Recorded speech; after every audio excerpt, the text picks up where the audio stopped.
What is up, Straight Fire Bam? It's me, Jason McIntyre, Straight Fire, for Wednesday, June the 18th. Oh, boy. We got some bad news on the NBA Finals, folks. If you didn't think it was over already, we just got word a couple hours ago as we record this on Tuesday late afternoon. Tyrese Haliburton's calf, it ain't good. And he's getting an MRI to determine the severity of it. They will probably know the results sometime today or Thursday. And the fact that Tyrese Haliburton has to get an MRI tells me it ain't good and he's not going to play. That would be my guess. Why force it? The last time we had a high-profile player who had a calf issue in the NBA Finals, his name was Kevin Durant. He sat out, I believe, game one. And then I think it was game two. Yeah, Warriors lost game one. Kem's in game two. And he's like lighting it up. I believe he was 5 for 5. And it was like, oh, Warriors got this series. And pop, it was over. I believe it was 12 minutes in to 1 minute in the second quarter, something like that. Because I remember watching it and I was just like devastated. Like, oh my gosh. And the ramifications for that Kevin Durant injury in the finals were massive. The Warriors lose the finals. Kevin Durant leaves. Kawhi Leonard leaves the Raptors. I mean, does he stay if the Raptors lose? I have no idea. But the Warriors were not the same. Then Klay Thompson gets hurt. I mean, Kevin Durant has not been the same since that Achilles. He's been very, very good. The numbers are great. He's still a bucket. But he's not been an MVP caliber player. He's not done anything in the playoffs. I know they lost a close one to the Bucks, but he just never recovered. And then this postseason, we see Jason Tatum go down with the Achilles. And now it's like, well, Tyrese Haliburton has a calf. It's the middle of June. If he plays and something happens, he's out all next year. My guess as of now is that Tyrese Haliburton sits out game 6 and the Thunder win. I would guess the line bumps up from like 5.5, 6 to probably 8 or 9.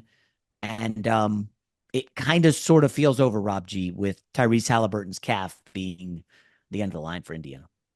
Yeah, it really sucks. And unfortunately, that's been the story now for 5, 6, 7 years when it comes to NBA playoff runs. Somebody somewhere is going to deal with some team and some player, usually a star player, who gets hurt. And a few of the Twitter doctors I follow on social media, one of them, Dr. Evan Jeffries, he's been on several of the shows that I've produced. He actually called this amazingly after game 2 when they saw him limping, I believe, into the post game. And they were calling it reportedly at the time calf tightness. And he does a little post-game podcast of his own. I think he does like a live YouTube show and then he publishes later. And he said at the time, I would not be surprised. In fact, I would almost predict that this calf tightness, quote unquote tightness, is going to lead to a strain at some point. Oh, geez. And lo and behold, after game 5, we get the report that he has a strain. Dr. Evan Jeffries, again, tweets out his video, follows it up with some more tweets. Typically, if it's a grade 1, it's about 1 to 2 weeks. And the problem with these is it's not like you can rehab it. It's not like you can strengthen it. It's really stem, electrotherapy and rest. You can't just, the point is don't do anything. That's what it comes down to. 1 to 2 weeks for grade 1, grade 2, 3 to 6 weeks. And he follows another tweet. Here's the problem, the biggest risk of him playing. You went from tightness to strain. Strain makes your calf weak. Weak calf, you mentioned it, leads to Achilles issue. Now, I don't think he's going to go all the way out and say that, yes, if he plays, he's going to injure his Achilles. But that is the progression that you're running yourself into in these situations. It's why, as recently as last year, football fans will know there was a big nationwide conversation about whether or not Joe Burrow should play on that calf muscle, because he could not move in the pocket. And everybody who knows anything about sports and sports medicine says, if he keeps playing and it's as bad as they're saying it is, one wrong step, one wrong push off to avoid a sack, he's popping his Achilles. Now, thankfully for Joe Burrow, that never came to be. We'll see what happens with Tyrese Haliburton. Unfortunately for him or for sports fans, I disagree with you. I think he's going to play. I think he's gonna tour it all or whatever it is they're using nowadays. Shoot him up. He shouldn't have been playing in game 5, and I think he's gonna do the same thing here in game 6. Well, listen, it's interesting that doctor had it after game 2 because game 3, with an extra day of rest in between 2 and 3, Haliburton had 22, 11, and 9. He was electric. Um, Perhaps telling is that he has 7 free throw attempts through 5 games. Um, he was averaging 3 a game in the last round against the Knicks. Is the calf making him afraid to drive? I mean, I think that's a decent conclusion one could draw. He doesn't want to. I mean, you need to push off to drive to the hoop and get and rise up for the layup and stuff at the rim. I don't know, Rob. I don't love anything about this. It just stinks. And I mean, now you got guys said, "Oh, Halliburton's got to." If he said if he can walk, he can play. He's walking. He's got to play. Then you got guys blasting Miles Turner. I'll defend Miles Turner for a moment. Everybody's saying he's having an awful series. Uh, he's a little down from the regular season, shooting 41%, not great. 22% from 3, definitely not great. And he's at 13-4. Well, there's a guy in Oklahoma City who people believe is the potential number 2 on a title winner. He's shooting 37% from the field, worse than Miles Turner. 14% from 3, way worse than Miles Turner. And he's averaging 12, but 9 boards. And that's Chet Holmgren. So Chet Holmgren's having a weaker series than Miles Turner, yet because Indy's down 3-2, and it's not because of Turner. They're down because they lost game 4. They choked. They blew it away. They were up by 4 with 3 minutes left, and SGA took over. I'm not going to fully blame the refs. SGA obviously made some plays. He's been tremendous. But this killing Miles Turner, my instant thought, Rob, was, maybe the Lakers can get him at a bargain basement discount if the Pacers are ticked. Now, the interesting note is, again, just before we started recording, the Indiana Pacers made an interesting trade, and it's not going to really come up as like a big deal, but they are trading the number 23 pick in this draft to the Pelicans to reacquire a pick next year. It also frees up $3.2 million in cap space for the Pacers. And they now have their own first round pick starting in 26 going forward. So they're going to have be about $20 million below the luxury tax, according to Bobby Marks at ESPN, and well below both aprons, which means I don't think the Lakers can get Miles Turner at a bargain basement deal. And the Pacers are probably going to overpay to keep him. And assuming Haliburton doesn't suffer a serious injury, I think the Pacers will probably enter next season as the favorites in the East, Rob. Is that fair? Unless there's a big trade involving Giannis?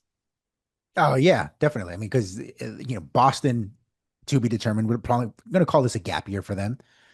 Cleveland, I would say, for the regular season, at least, Cleveland, assuming, they don't trade Darius Garland or Jared Allen, I think regular season, they would be the best team in the Eastern Conference. I think that, going out the way they did, it has some kind of chip on your shoulder where you're going to go for that 60-win type season. But when you get to the postseason, and we saw with Indiana when they're healthy and they're rolling, like their style of play causes problems for a lot of people. And so they would have to be the favorites to come out. Just quickly, I was reading some tweets as you were going that last rant there. I really hope that this Haliburton injury does not lead to the spawning of these internet trolls that are now calling out this OKC run as, a fraudulent championship run because of the guys they went through that are hurt. Because they're like, John Morant got hurt in the first round. And, John Morant got hurt. MPJ and Aaron Gordon and Jokic had an elbow issue. And I don't think anyone in Minnesota, but now they're saying Halliburton's calf. And it's like, ooh, you just gave me a take, Rob. Do not entertain. Because if we went through history, you could say that about every single champion. Yes. And so I just hope that doesn't become a narrative now moving forward. You might have just made it one. I forgot. So remember, they were down in game 3, 25 to Memphis. And then John Morant got hurt and they came back. Michael Porter Jr. was on one shoulder, I believe. Mm-hmm. Aaron Gordon had the ankle. It was a hamstring. Immobile. Yeah. Hamstring. Yeah. In game 7. Yeah, game 7. Yeah. Interesting, Rob. And then Jokic had an elbow issue all series. He was extraordinary. I'm not buying that for a second. But that is an interesting take. Huh. This is kind of, that's good ammunition for that. I don't like OKC crap. Thank you very much. By the way, selfishly, Danny Green is on that Mecca League team we have. And if this series goes 7, he's got to be, they need him on the scene for what, he's doing stuff with the networks. And it's like, yeah, go Thunder, go win it at 6 so we can get our guy back selfishly for the league. Rob, I don't know if you saw this. Obviously, we're big LeBron fans out here, and LeBron was talking about the rings culture and how he thinks it's stupid. And I 1,000% agree with him. And I think everybody does. Charles Barkley didn't win a ring. Does that mean he's not one of like the 25 best players ever?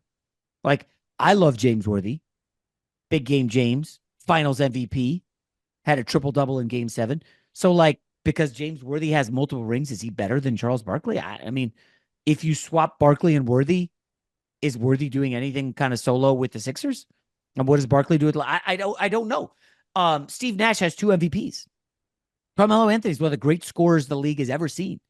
James Harden, I know you guys hate him. He's one of the best scorers the league has ever seen. How many scoring titles does he have? And LeBron kind of bashes this whole rings culture. Karl Malone went to the finals twice, didn't win. Is he a bum? No, he's still a top 25 player in the history of basketball. And LeBron is right. Now, I do think he's doing it selfishly because he knows, man, it's going to be tough for me to get another ring with the Lakers. I do already have 1 with the Heat, 2 with the Heat, 1 with the Cavs, 1 with the Lakers. I got 4, but just because I don't have 6, it doesn't mean I'm the GOAT. And that's my guess. Subtly, he's defending guys without rings while at the same time pumping up his case to be the GOAT. Now, that's some chess checkers stuff that I'm sure you'll be like, come on, LeBron is not that calculating. And I would just counter with, have you looked at his whole career? Which he's been a genius at calculating moves, whether it's player, coach, everything. And I don't think you guys can disagree. Like, Barry Bonds is considered maybe the best baseball player ever. How many rings does he have? Dan Marino, certainly on the short list of all-time great quarterbacks. He doesn't have a ring. Just because Aaron Rodgers has one, does that make Rodgers better than Marino? The rings culture argument, obviously different among sports, right? Baseball, hitters can't really pitch or don't pitch.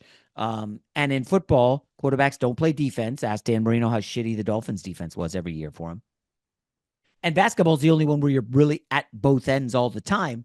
So it is unique in that way. But yeah, I don't, ultimately, when you're stacking resumes, like Clyde Drexler does not have a ring, right? He almost got one in Houston. Oh, no, did he get one in Houston, Rob? I think he did, didn't he? With the big 3? He might have got one in 96 after he left Portland. No, Clyde Drexler, dumb example. I apologize. Let me check. But like Tracy McGrady, no ring. Got one in 95. Yeah, okay, there it is. Drexler got that one as a ring chaser. But like in his prime in Portland, could not get through Jordan. Obviously, the West was stacked. Sean Kemp, well, he wasn't an all-time great, but I listed some earlier. Nash, Mailman, Barkley, Carmelo. These are all historically great players. I don't know, Rob. I don't think they're any less great because they don't have a ring. I just don't. Jason Leviticus Bartholomew McIntyre Jr. I cannot believe that you would have this take on a Tuesday afternoon.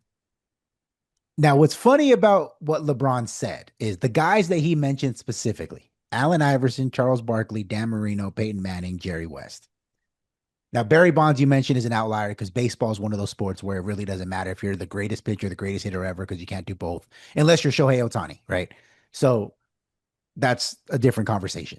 But those other 5 guys, if you were to ask each of one of them to a man, do you belong in a conversation with X player? They would say no, because I don't have the hardware to back it up.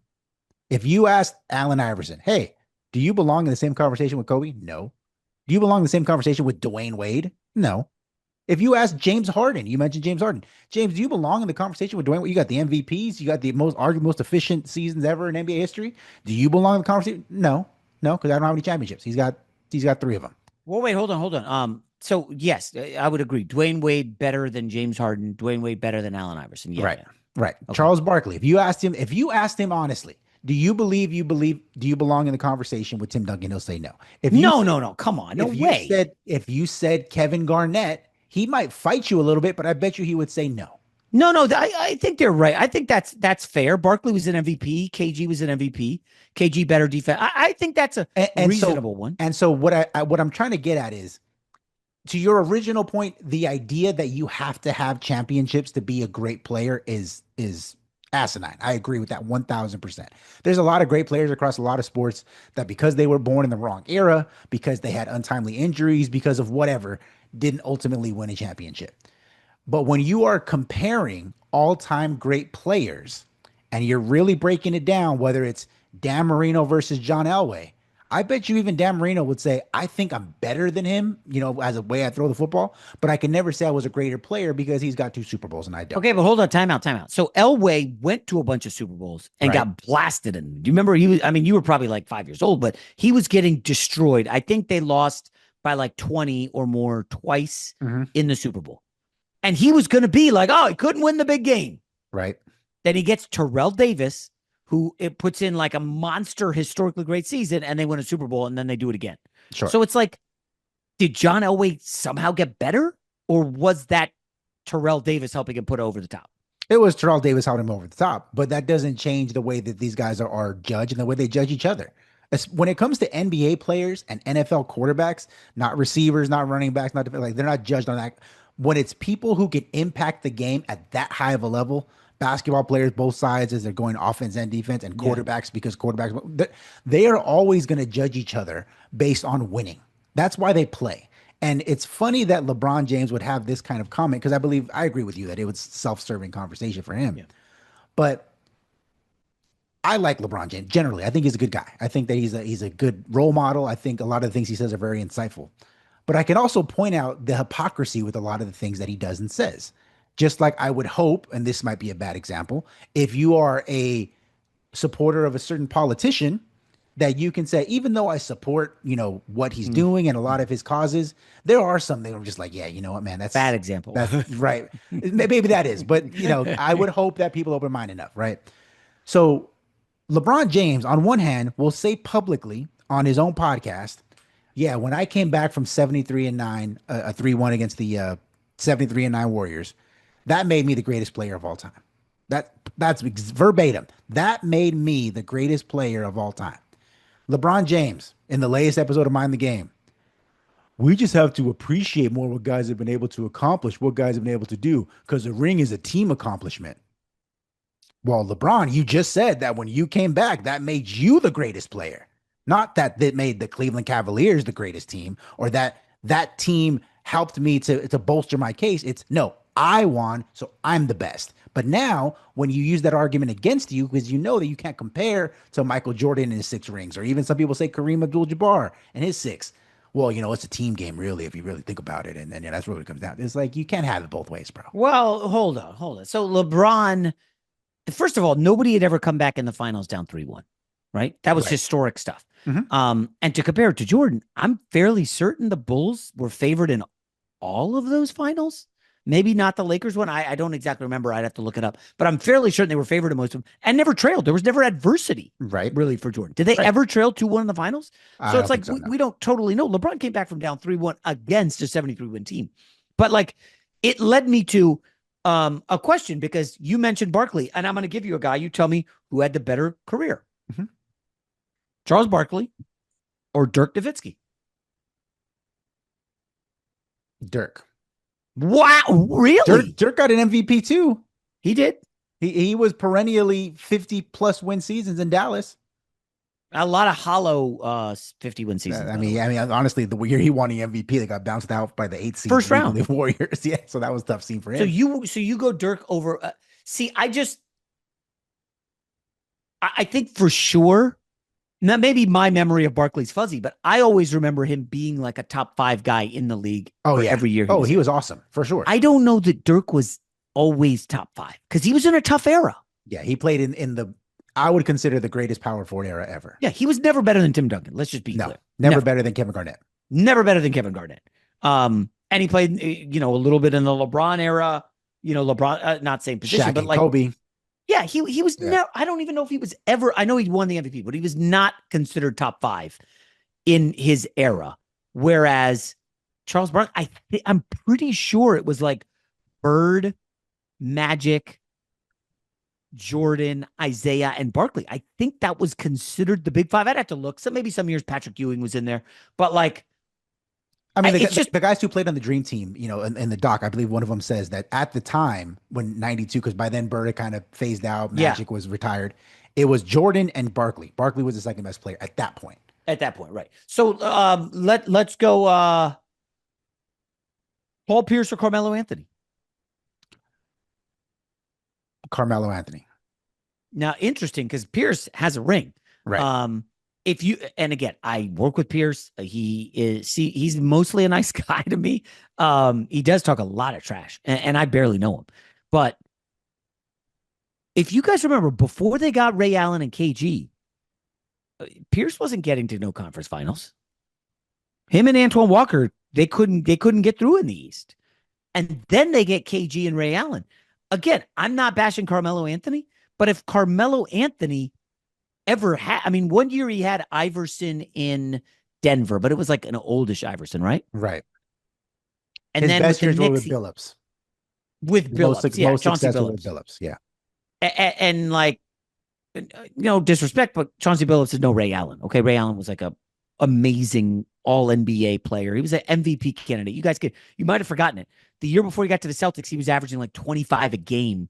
And I think 2 years before he led the league in threes by a mile. Like Ray Allen was an incredible player, just buried in Seattle. And so that's why these discussions are tough. Like I would ask you Carmelo or Dirk, but I'm sure you'd say Dirk because he won the ring and Carmelo didn't. I mean, that would be, I don't think, again, ring culture is just because you have a ring doesn't automatically make you a better player. But when you're comparing guys who I think are close, and I think Dirk and Chuck is minus the ring, I would say Chuck. But when it's that close, I think you have to consider number one, that he has a ring, and number two, the path that he took to get there. And right. I'm trying to think of one for SGA. Like who's a good okay. Damian Lillard.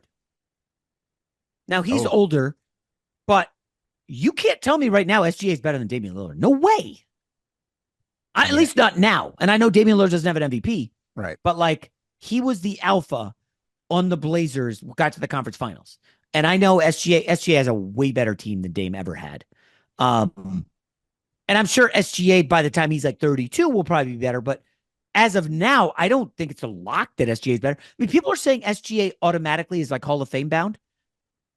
Well, he's going to have to do a lot of work to overtake, for instance, Chris Paul, who doesn't have a ring. Yeah, but J-Mag, you know about the Basketball Hall of Fame. They'll let you in if you had a good enough record game. If I had a good men's league. Like, you know what I mean? Like, it's no disrespect to those guys. They let everybody in.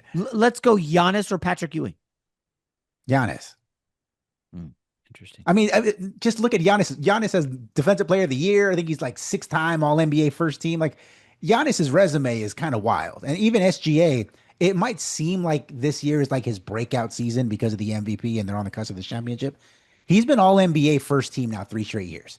He was a runner-up MVP last year. He's been averaging 30+ points on 50+% shooting for 3 straight. Like, sounds like James Harden. He has been really, really good, but his team is winning on top of that. Yeah, that kind of puts him over the top. Interesting. So you think? I guess it's like a case-by-case basis. I mean, we could sit here and do this all day. Sure. Oh yeah. Vince Carter or I don't know, Vince Carter or Clyde Drexler.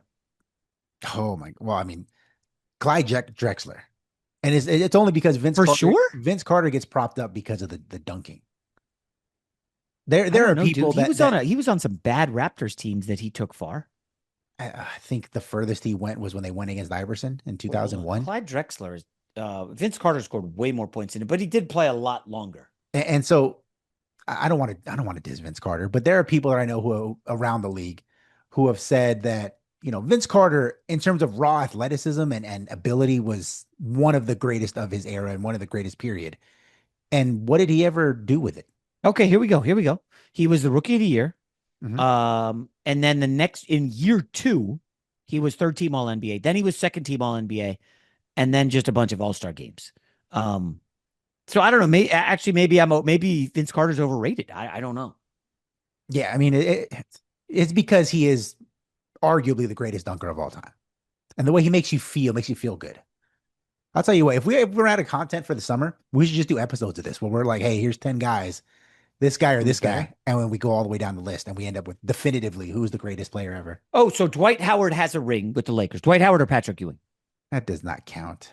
Oh Wait, gosh. well, what do you mean it doesn't count? He was Like that's a instrumental. different he was a He was role player on the end of the year, end of the role championship. He was a veteran minimum player at that point. all right. I thought he was really good But even defensively. said his peak in Orlando is up there with some of the greatest peaks of all time. Isn't he the one who kind of bodied Jokic in the bubble? Yes. He had a great defense against Jokic, who was like, I was still prime Jokic. But you would say Patrick Ewing for sure, right? Probably. Yeah. Okay, yeah. Now, but you're right. Howard's Orlando resume is impressive. Yeah, his fall off was just so precipitous. Well, he's got a lot of nonsense going in Yeah. off the court. All right. Wow. That was easy. Rob and I do like discussing NBA. So there's a new Caitlin Clark book out. We're going to have the author of that on. We're trying to get my guy, Fran Fraschilla, on to do NBA draft stuff. Picks being moved. His guy, Desmond Bain. Do you guys remember when Fran Fraschilla came on the pod years ago and was like, Desmond Bain is the man? Just wait. And then, he nailed it. Fran Fraschilla is great. So hopefully we'll do that later in the week. USA Soccer's coming up. Big week ahead. We're back tomorrow. See you then.